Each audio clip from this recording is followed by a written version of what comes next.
Papà, ma glielo dici? Sembra uno delle cose. Ma è stasera la festa di Giulia? Sì. Mi piace tanto, questo stranissimo ballo che faccio con te. Si chiama I carabinieri pensavano di trovare il fuggitivo Claudio Guerralli. Sono vere. Papà è latitante. Ma tu non puoi capire, Chiara. L''ndrangheta si basa su un sistema ereditario. Mantengono il potere sul territorio tramite la famiglia. Perché mi conosci? Certo che ti conosci. Sei figlio tuo piccino.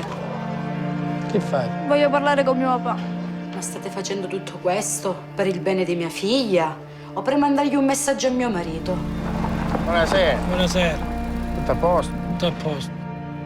Lì la chiamano mafia e noi la chiamiamo sopravviventi. Non so se ti ricordi di